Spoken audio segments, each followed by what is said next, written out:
ilaha illallah wa asyhadu anna Muhammadar Rasulullah wa la haula wa la quwwata illa billah. Assalamualaikum warahmatullahi wabarakatuh. Ya, siang ini kita akan membahas buku yang barusan kita terbitkan, Pustaka Adina, dengan judul Fikih Riba, yang ditulis oleh Profesor Imran Ahsan Khan.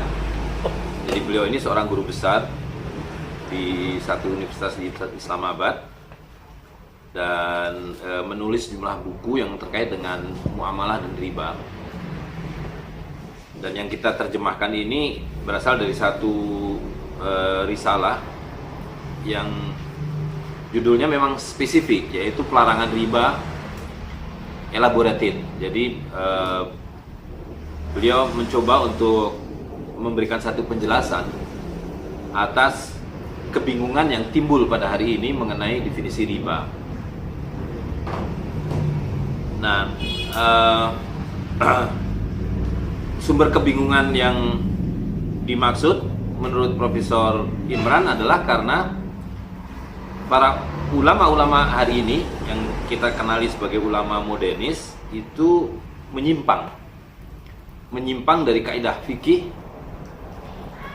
dari para ulama-ulama terdahulu yang mendefinisikan riba. Dan tentu saja Imran Ahsan sebagai orang Pakistan, beliau adalah mengikuti mazhab Hanafi, dan karena itu ulama-ulama yang banyak dijadikan dasar telaah dalam kitab ini adalah ulama-ulama Hanafi. Tapi yang bisa kita lihat dari uraian Profesor Imran ini juga bahwa tidak ada perbedaan sebetulnya dalam hal definisi riba itu sendiri kalau dibandingkan dengan mazhab yang lain. Jadi saya rasa ini ada satu ijma sebetulnya mengenai kejelasan definisi riba. Nah, penyimpangan dari kaidah fikih itu dimulai oleh satu orang sebetulnya, yaitu Rasyid Ridha. Dan Rasyid Ridha tentu ada kaitannya dengan gurunya, yaitu Muhammad Abduh. Gitu. Nah, hanya yang kemudian turun-temurun menjadi anutan para ulama modernis itu adalah pendapat dari Rasyid Ridha, walaupun ada sedikit perbedaan. Gitu. Nah, di dalam menjelaskan definisi riba itu, tentu kalau kita mengikuti kaidah usul fikih, sumber hukum itu kan Al-Quran, Sunnah, ijma dan qiyas, gitu. Nah, Profesor Imran berdasarkan itu pertama hanya dengan dua nas sebetulnya, yaitu satu nas Al-Quran dan satu nas hadis yang kemudian bagian dari sunnah. Nas Al-Qurannya tentu saja sangat populer, yaitu surat Al-Baqarah, di mana Allah SWT menyatakan ada 2 poin, ya kan, menyatakan bahwa perdagangan itu halal dan riba diharamkan, yang didahului dengan satu pernyataan bahwa ada penolakan terhadap perbedaan antara riba dan dagang, di mana mereka mengatakan innamal bai'u mithlu riba, bahwa sesungguhnya riba dan perdagangan itu sama saja, yang kemudian dengan segera dibantah oleh Allah SWT dengan pernyataan wa halauhul bai' wa harama riba. Nah, ini satu nas yang sudah sangat jelas, nah hanya tidak rinci. Nah, karena itu sebagaimana dalam kaidah fikih, usul fikih, maka ketika nas itu sifatnya umum tidak rinci, maka kita harus cari bantuan melalui hadis. Dan dalam hal ini ada satu hadis yang sangat populer, itu diuraikan oleh beberapa orang, Abu Hurairah dan sebagainya, yang sudah sering kita bahas, yaitu Rasulullah SAW mengatakan ketika emas dengan emas, perak dengan perak, gandum dengan gandum, jelai dengan jelai, garam dengan garam, kurma dengan kurma, itu sejenis dengan sejenis, sama beratnya dan kontan. Nah, berdasarkan dua nas inilah sebetulnya kalau kita mengacu pada ulama-ulama fuqaha, yang dalam konteks ini Profesor Imran mengambil dari ulama-ulama Hanafi, ada Al-Kasani, ada Syaibani dan Al-Jassas. Nah, itu clear. Nah, yang menjadi persoalan adalah ketika dimulai oleh Rasyid Ridha, itu dibedakan. Dia membedakan antara riba yang dilarang oleh Al-Quran dan riba yang dilarang oleh Sunnah. Dan kemudian diperjelas bahwa yang dimaksud riba yang dilarang dalam Al-Quran adalah yang dikenal sebagai riba al-jahiliyah, yang kemudian dikatakan bahwa itu adalah riba yang ada pada pinjam meminjam. Nah, sedangkan riba yang dikatakan sebagai dilarang oleh Sunnah sebagai riba yang lebih rendah derajatnya atau sekunder adalah riba al-fadl, yaitu yang ada pada perdagangan. Nah, Profesor Imran menunjukkan bahwa Sunnah itu hanya elaborasi dari nas Quran. Bisa elaborasi, bisa memberikan kualifikasi, bisa memberikan interpretasi, tapi tidak akan pernah ada perbedaan antara Quran dan Sunnah. Dan bahwa Quran dan Sunnah itu selalu terkait langsung. Nah, dia menunjukkan bahwa metodologi para fuqaha masa lalu, dan ini sama juga kalau kita baca misalnya Bidayatul Mujtahid oleh Ibnu Rushd yang dari mazhab Maliki, sama persis. Bahwa riba dalam Al-Quran dan riba dalam Sunnah ya sama saja. Gitu, tidak bisa dibedakan atau tidak perlu dibedakan gitu. Nah, jadi disitulah ditunjukkan bahwa karena Rasyid Ridha menyimpang, dan penyimpangannya adalah dia membypass. Jadi dia tidak mengikuti kaidah usul fikih. Kalau Anda pertama mencari dalam Al-Quran, kalau tidak ada dalam Al-Quran berarti Anda mencari dalam Sunnah. Kalau tidak ada dalam ijma' dan seterusnya. Nah, jadi yang seharusnya dilakukan adalah dia berkonsultasi atau melihat atau memeriksa pendapat para fuqaha. Nah, tapi ini ciri khas modernis bahwa mereka tidak mau mengakui ulama-ulama terdahulu, ya kan? Mereka mengatakan kita tidak menemukan madhab. Karena itu buat apa kita merujuk pada fakih-fakih madhab? Nah, dia lompat. Maka yang dilihat oleh orang seperti Rasyid Ridha adalah tafsir, gitu. Karena dia seperti orang Protestan yang juga menolak otoritas gereja. Mereka mengatakan kita bisa menafsirkan sendiri, kita bisa merujuk langsung pada. Ya, mereka bilang oke, kita teruskan, ditambah waktunya, tapi bunganya ditambah lagi, gitu. Dan itu belum ada konsep bunga berbunga. Bayangkan di zaman modern ini ketika kemudian ada rumus matematika yang diselewengkan menjadi apa yang disebut sebagai anuitas dan compound rate, bunga berbunga. Nah, itu menjadi berlipat ganda. Nah, Rasyid Ridha berpendapat begitu, yang haram itu adalah riba yang berlipat ganda, sedangkan riba dengan bunga tunggal itu halal. Nah, ini kita lihat hari ini banyak sekali, bukan ulama, tapi ekonom, terutama ekonom muslim yang mengikuti pendapat ini, bahwa bunga bank itu tidak haram karena dia tidak berlipat ganda, gitu. Nah, sudah barang tentu ini satu pendapat yang bahkan bisa dipatahkan dengan konsep bunga berbunga itu. Artinya bahkan bunga 3% pun seperti yang diambil oleh Bank Dunia atau IMF itu pasti berlipat ganda ketika dilihat dengan konsep bunga berbunga. Nah, ulama-ulama modernis sesudah Ridho kemudian mengubah sedikit.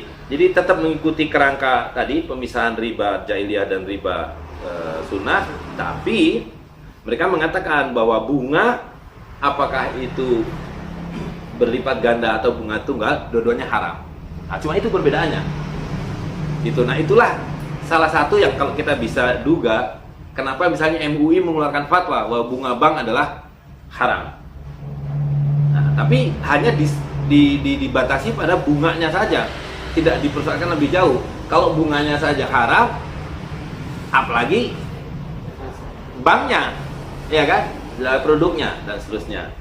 Nah, jadi pada bagian awal buku ini Profesor Imran fokus pada hal itu. Dari mana sumber kebingungannya? Nah, karena itu dia mengatakan sangat mudah menyelesaikannya. Kita kembali merujuk pada fakih, pada fuqaha, dan karena itu kembali pada fikih asal dari pengertian riba, maka selesai. Nah, karena itu pada bagian-bagian berikutnya dia menjelaskan itu. Nah, penjelasannya didasarkan pada hadis tadi itu. Nah, dari pengertian emas dengan emas, perak dengan perak, gandum dengan gandum, itu ada beberapa kaidah yang kemudian diambil, yang kalau kita ringkaskan dalam bahasa yang berbeda adalah keharusan kesamaan nilai, dan yang kedua adalah kontan dan tidak kontannya gitu. Nah, dari situlah kemudian ditarik pengertian dalam tiap-tiap transaksi. Nah, ini berbeda dengan yang kalau kita bisa baca pada Bidayatul Mujtahid, di mana Ibnu Rus menurut saya dengan sangat sistematis gitu. Jadi cara berpikirnya agak beda. Kita bisa membuat satu tabel yang biasa saya sajikan itu dari uraian Ibnu Rus menjadi sangat ringkas, di mana ada jual beli, ada pinjam meminjam, ada sewa menyewa, dan ada apa lagi itu, tukar menukar gitu. Nah, Profesor Imran juga menjelaskan itu, tapi dengan cara yang berbeda. Dia uraikan satu persatu berdasarkan hadis tadi itu, emas dan emas, perak dan perak, dan seterusnya. Nah, apa yang bisa kita dapatkan dari Profesor Imran adalah definisi yang tepat berdasarkan tadi fikih, bahwa riba itu dalam Al-Quran maupun Sunnah sama gitu. Satu, ya, tidak ada perbedaan dan tidak perlu dibedakan. Seperti hanya dia mengatakan sholatnya yang ada dalam Quran ya sama dengan sholat yang ada dalam Sunnah, puasa yang dalam Al-Quran ya sama dengan puasa yang dalam Sunnah gitu. Jadi ngapain kita bingung-bingung membedakan antara riba dalam Al-Quran maupun riba dalam Sunnah, dengan sebelumnya dia menjelaskan fungsi hadis dalam kaitannya dengan Quran, yaitu sebagai penafsir, sebagai penjelas, sebagai pembatas, dan seterusnya. Nah, disitulah Profesor Iman kemudian menggunakan penjelasannya tentu saja dengan transaksi emas dan perak dan gandum. Dengan kata lain, satu menyangkut uang dan yang lain menyangkut komoditi. Nah, bagi kita yang sudah memahami dinar dan dirham akan dengan sangat mudah memahami buku ini gitu. Tapi orang yang tidak mengenal dinar dan dirham pasti masih agak kesulitan, karena seolah ini menjadi sebuah konsep, padahal ini bukan konsep. Kalau kita terbiasa atau sudah terbiasa bertransaksi dengan dinar dan dirham, maka ini akan menjadi satu amal yang didasarkan pada kaidah fikih tertentu, yang mana yang halal, mana yang haram. Nah, jadi satu itu bahwa riba dalam Al-Quran dan riba dalam Sunnah sama saja. Dan yang kedua adalah bahwa riba itu sumbernya dua, yaitu definisinya adalah bahwa riba itu adalah penambahan. Nah, penambahan ini ada dua, yaitu penambahan dalam bentuk jumlah, dan yang kedua adalah penambahan dalam bentuk waktu, yang kita sebut sebagai penundaan. Nah, maka inilah yang kemudian disebut sebagai riba nasi'ah apabila ada penundaan, dan yang disebut riba al-fadl adalah apabila ada penambahan. Nah, disitulah dia merinci kemudian dengan transaksi tadi, mata uang dan komoditi. Nah, ada beberapa hal yang menjadi lebih jelas bagi kita dari pengertian-pengertian yang mungkin selama ini sudah kita dapatkan. Misalnya soal kredit. Jadi kredit itu adalah halal bahkan dengan penambahan. Nah, tetapi yang dimaksud kredit itu sebetulnya adalah tadi, kalau tidak menyangkut uang, dua-duanya. Jadi kalau menyangkut uang, yaitu emas dan emas, perak dan perak, maka dengan sedia itu tidak boleh ditambah dan tidak boleh ditunda, harus cash and carry dan jumlahnya sama. Nah, dalam hal uang dengan komoditi, yang ditentukan adalah gandum. Nah, gandum walaupun dia komoditi, dia masih satu genus dengan emas dan perak, karena dia bisa berlaku sebagai uang gitu. Sama, jadi menukarkan emas dengan gandum itu sama dengan menukarkan emas dengan garam misalnya gitu. Kalau emas dan emas itu sama dengan perak dan perak, gandum dan gandum. Nah, jadi disitulah dijelaskan bahwa apabila ada penambahan, dan salah satu yang menarik dari Profesor Imran adalah dia memperjelas yang dimaksud dengan satu spesies adalah apabila dia dinilai dengan cara yang sama. Nah, cara menilai itu ada dua, yang satu berdasarkan timbangan dan takaran, yang satu berdasarkan timbangan, yang satu berdasarkan takaran gitu. Nah, kalau yang cara mengukurnya sama, maka dia adalah satu spesies, emas dan emas, ya kan, emas dan perak. Nah, kalau yang satu ditakar, yang satu ditimbang, nah itu yang menunjukkan bahwa yang satu berarti berlaku sebagai komoditi, gitu. Nah, tetapi pengertiannya sama seperti yang sudah sejauh ini kita pahami, yaitu bahwa kalau ada penambahan, maka dia menjadi riba al-fadl, kalau ada penundaan menjadi riba nasi'ah.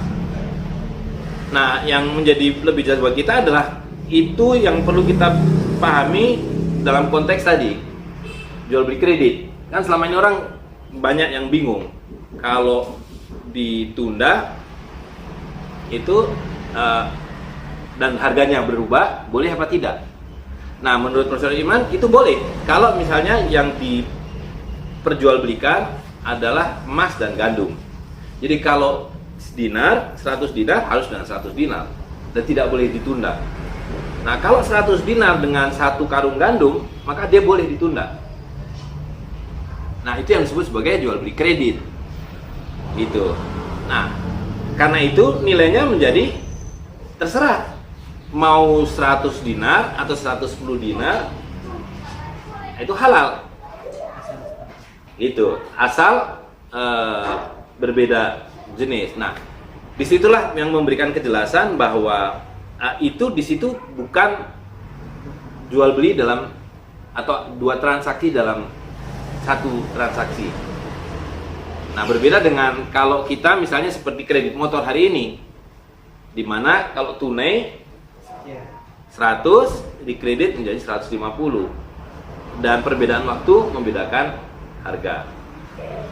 Nah, dan satu lagi juga yang memperjelas bagi kita adanya pihak ketiga sebagaimana dipraktekkan oleh Bank Syariah, ya kan? Pihak satu yaitu katakanlah nasabah meminta kepada pihak ketiga yaitu Bank Syariah memberi tunai kepada pihak kedua yaitu pemilik rumah dan kemudian menjual secara cicilan kepada, nah itu clear, itu adalah haram. Nah, yang selama ini membingungkan kan tadi kalau tidak ada pihak ketiga.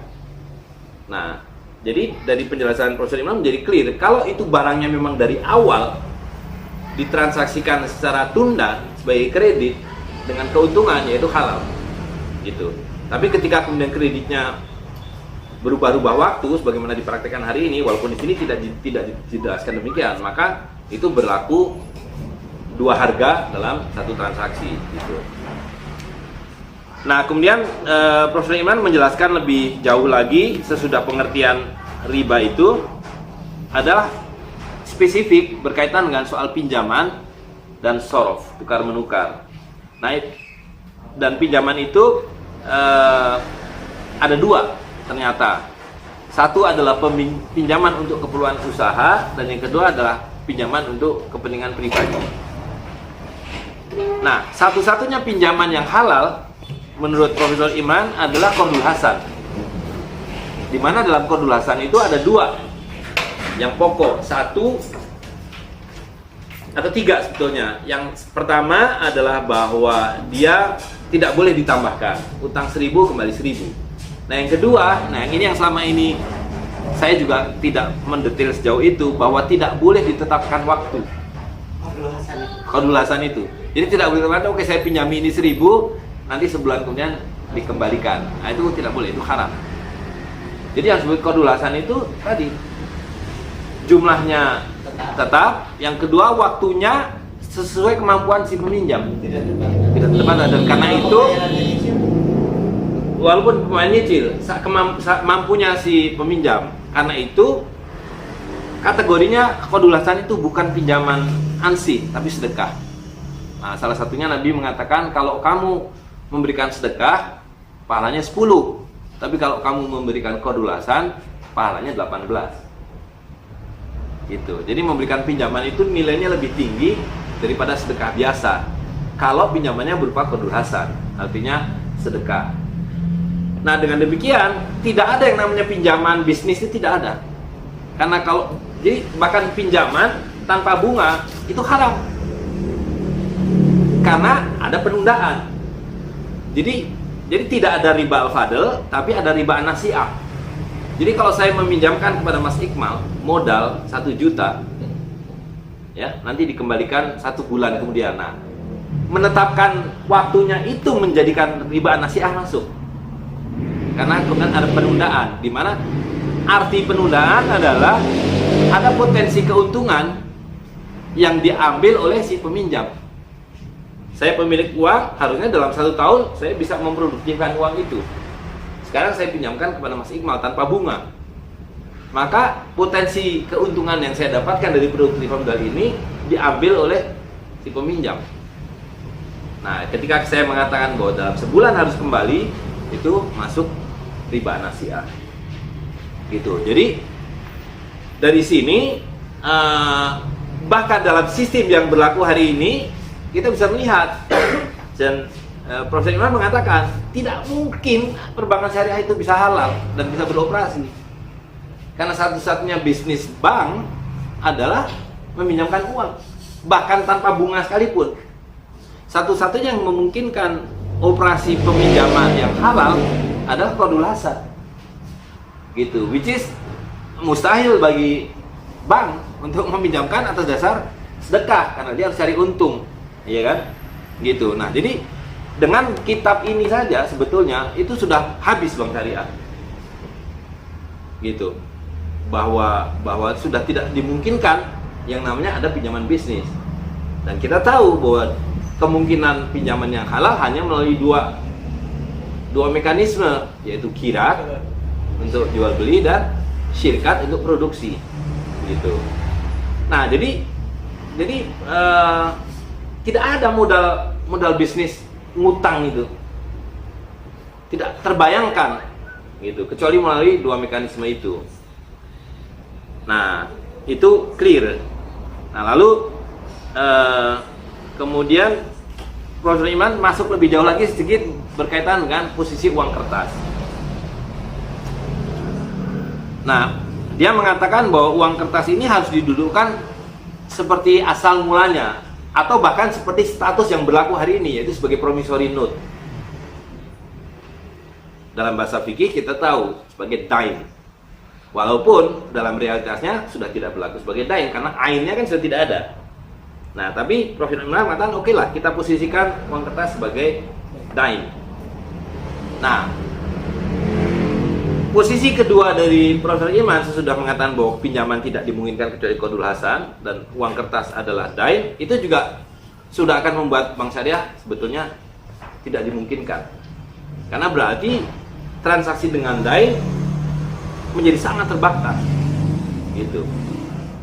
Ada kebolehannya, yaitu dain diperlakukan sebagai tanda terima privat, ya kan? Bagaimana kita tahu untuk pengambilan barang, untuk mekanisme clearing itu dimungkinkan. Nah, tetapi sebagai dain maka posisi ainnya juga harus kita kembalikan. Nah, Profesor Iman tidak membahas itu.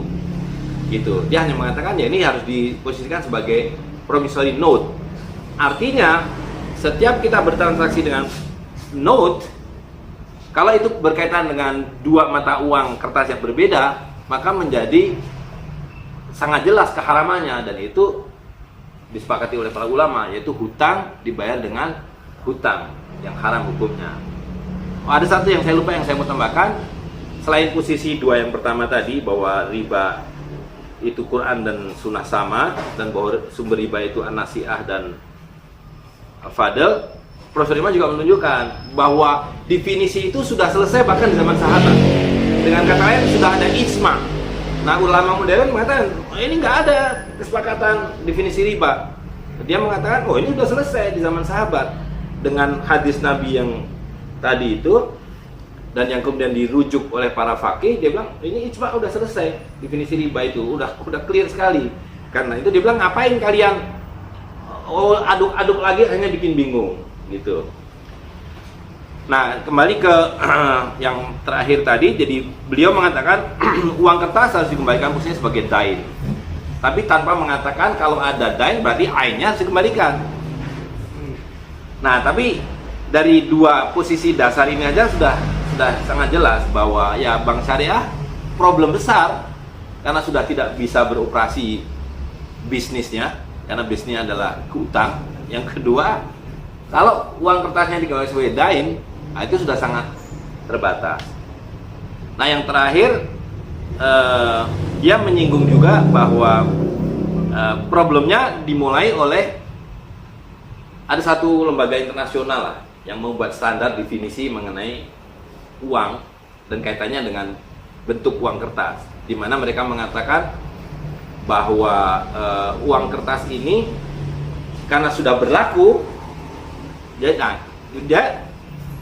ulama-ulama kan mengambil kias bahwa kertas ini sudah sama dengan emas, dipakai sebagai alat jual beli, dipakai sebagai alat utang piutang, maka mereka mengatakan berlakulah hukum tentang emas dan perak pada uang kertas. Nah, inilah yang sekarang menjadi posisi dasar bank syariah, posisi dasar ulama-ulama, dewan-dewan ulama itu, dan bahkan kalau dia dalam konteks Pakistan, posisi pengadilan di Pakistan gitu. Nah, jadi kalau kita lihat yang awal tadi bahwa dia mengatakan dalam Quran, Sunnah dan Ijma sudah selesai, maka ya kias tidak diperlukan. Dan kita bisa melihat bahwa kias dalam konteks ini bahkan digunakan untuk menyimpang, ya kan, untuk menyimpangkan, bukan mengikuti fakih-fakih awal, tapi membuat posisi uang kertas disahkan sebagai seperti emas dan perak. Nah, poin yang terakhir sekali yang juga disinggung sedikit oleh Profesor Iman adalah tentang fulus, di mana dia mengatakan ya fulus ini harus kita periksa kembali karena bagaimanapun selain emas dan perak kan ada fulus. Dan di situ dia secara sekilas mengatakan juga bahwa fulus ini ya berbeda dengan emas dan perak gitu. Karena kita tahu bahwa hari ini kebanyakan orang mengatakan bahwa uang kertas ini berawal dari fulus gitu. Nah, itu kesalahan besar karena fulus adalah alat tukar yang berbeda statusnya, yang terbuat dari tembaga dan punya hukum tersendiri, tidak termasuk sebagai nukut, tidak sebagai emas dan perak ya. Nah, hanya Profesor Iman tidak kemudian secara detail membahas lebih jauh tentang fulus. Dia hanya mengatakan bahwa ya fulus ini harus didudukkan juga posisinya sebagai fulus, bukan dianggap sebagai uang kertas seperti hari ini, sehingga istilah dalam bahasa Arab untuk fulus dan untuk uang kertas ini adalah fulus. Nah, yang menarik adalah bahwa dengan seluruh telaah yang dilakukan oleh Profesor Iman, dia berkesimpulan bahwa bank syariah dalam problem sangat besar kalau kita kembali kepada fikih, ya kan? Karena sudah dibuktikan bahwa itu adalah penyimpangan, dan kemudian dia tunjukkan penyimpangannya pada deposito berjangka, pada beberapa produk perbankan lah, termasuk dana pensiun. Dia tunjukkan semua bahwa ini adalah penyimpangan dan seluruhnya mengandung riba. Nah, maka dalam paragraf terakhir sekali dari bab yang terakhir, dia mengatakan bahwa kami juga merasa bahwa langkah-langkah konstruktif dalam arah ini adalah dengan cara menghidupkan kembali mata uang dinar dan dirham Islam. Kami percaya telah banyak pekerjaan dan upaya yang telah dilakukan oleh beberapa pihak ke arah ini. Nah, ini yang menurut saya kesimpulan yang sangat valid dan tidak ada pilihan lain gitu, bahwa satu-satunya jalan kita bisa menegakkan syariah di dalam bidang keuangan ini dan adalah perdagangan Islam, adalah muamalah, dan itu adalah dikembalikannya dinar, dirham, dan fulus gitu. Nah, kira-kira itu isi dari buku ini, dan saya rasa ini menjadi sangat penting untuk disebarluaskan dan supaya kita mendorong mereka yang sedang belajar ekonomi syariah dan sedang mempraktekannya di berbagai industri itu juga membaca. Nah, tentu membaca tidak cukup, karena yang paling penting adalah bagaimana mereka bisa menerima posisi yang ditunjukkan oleh Profesor Imran, yang dalam hal ini Sebetulnya sama dengan posisi Syekh Umar. Bedanya adalah bahwa ini adalah sifatnya konseptual, intelektual, mendudukkan persoalannya. Nah, kalau Syekh Umar adalah bahwa kita harus kemudian mengambil tindakan, yaitu dengan menjalankan muamalah itu sendiri. Saya kira demikian yang bisa saya sampaikan. Selebihnya nanti bisa dibaca sendiri. Kira demikian. Kalau ada pertanyaan, komentar, dipersilakan.